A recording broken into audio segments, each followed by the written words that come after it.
Oh, thank you. Can we talk about climate change? The biggest issue facing not just the state and the country but the world is climate change. And it's difficult for people in Virginia to get a lot of action against it because of the power of the coal companies and the power of the utilities.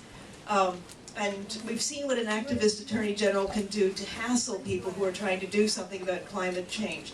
Is there anything that an enlightened attorney general can do to help advance action against climate change? Thank you. Good question. The answer is the attorney general can do a lot in that area. Now, first of all, we need to have an attorney general who believes in science. That's the first step.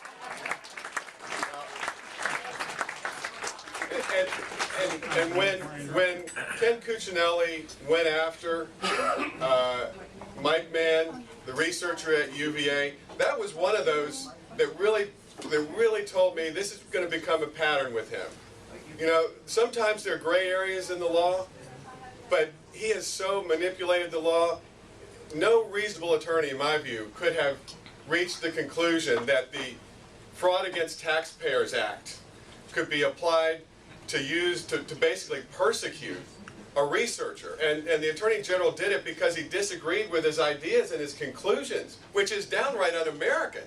It is. Unscientific. So number one, we need to have an Attorney General who believes that a lot of what we're doing here on Earth and on our planet is affecting the climate, and to take some responsible action, and believes in science.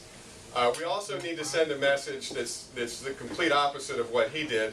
The message that sent to people outside of Virginia was that we were a backward state, that we were anti-science, and here we are, from an economic development standpoint, trying to attract top researchers to Virginia's universities. We're trying to attract technology companies.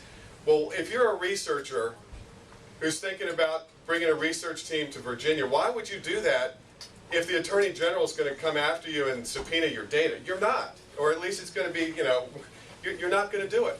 So we need to have an Attorney General who will try to attract technology business and researchers. The other thing is the Attorney General's office represents the people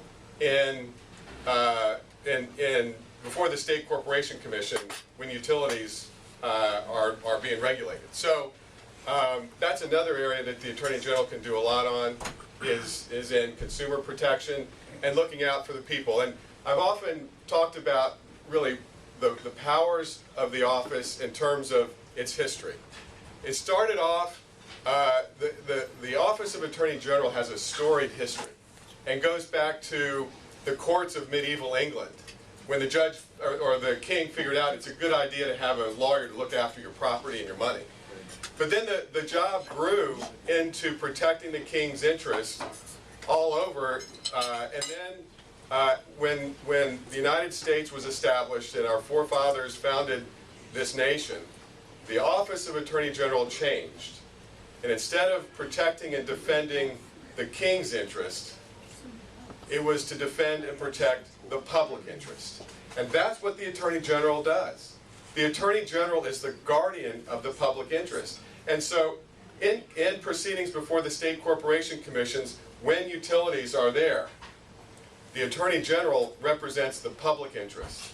And the public has an interest in making sure that regulations are applied evenly and fairly, making sure that our environmental laws are being enforced.